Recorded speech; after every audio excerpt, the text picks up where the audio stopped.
Type 2 diabetes, এই নামটা আমরা কিন্তু প্রায়ই শুনি, তাই না? কিন্তু আসলে জিনিসটা কি? চলুন আজ একদম সহজ করে ব্যাপারটা বুঝিনি। আচ্ছা, ভাবুন তো, আমাদের শরীরের কোষগুলোর একটা দরজা আছে, আর ইনসুলিন হলো সেই দরজার চাবি।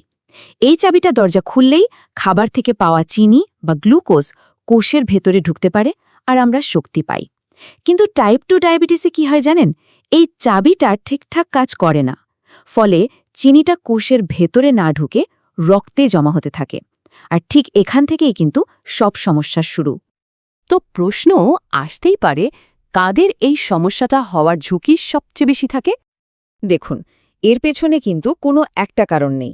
কয়েকটা জিনিস একসাথে কাজ করে। যেমন ধরুন অতিরিক্ত ওজন কিংবা অস্বাস্থ্যকর খাবার দাবার, আর তার সাথে যদি ব্যায়ামের অভাব থাকে তাহলে তো ঝুঁকি বাড়বেই। আবার অনেক সময় বংশগত কারণে বা বয়স বাড়ার সাথে সাথেও এই ঝুঁকিটা চলে আসে। আচ্ছা, ঝুঁকিগুলো তো বোঝা গেল, কিন্তু শরীর কি আমাদের কোনো সিগন্যাল বা সংকেত দেয়? হ্যাঁ, দেয়। আর এমন কিছু লক্ষণ আছে যেগুলো কিন্তু একদমই অবহেলা করা ঠিক না। যেমন ধরুন, খুব বেশি পিপাসা পাওয়া বা ঘন ঘন প্রস্রাব হওয়া। কেন হয় জানেন? কারণ রক্তে জমে থাকা ওই বাড়তি চিনিটা শরীর বের করে দিতে চায়।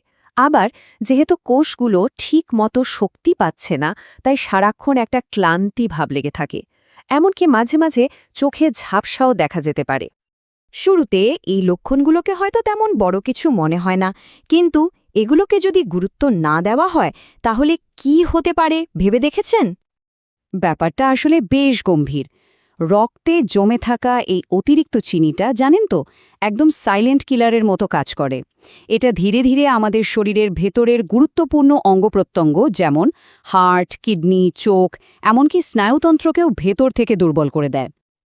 আচ্ছা, এত সব ঝুঁকির কথা শুনে একটু ভয় লাগাটা স্বাভাবিক, কিন্তু একটা ভালো খবর আছে।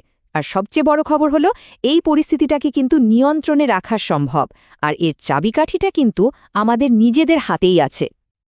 এর জন্য কোনো ম্যাজিক দরকার নেই। দরকার শুধু একটা স্বাস্থ্যকর জীবনযাপন, মানে ব্যালেন্সড ডায়েট বা সুষম খাবার খাওয়া, নিয়মিত একটু ব্যায়াম করা, আর হ্যাঁ, অবশ্যই ডাক্তারের পরামর্শ মেনে চলা। এই 3টে জিনিস মেনে চললেই কিন্তু শুধু ডায়াবেটিস নয়, সার্বিকভাবেই সুস্থ থাকা যায়।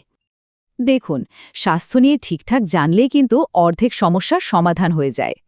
এই ধরনের আরও জরুরি তথ্য সহজভাবে জানতে আমাদের সাথে থাকুন। আর হ্যাঁ, অবশ্যই সাবস্ক্রাইব করে নেবেন।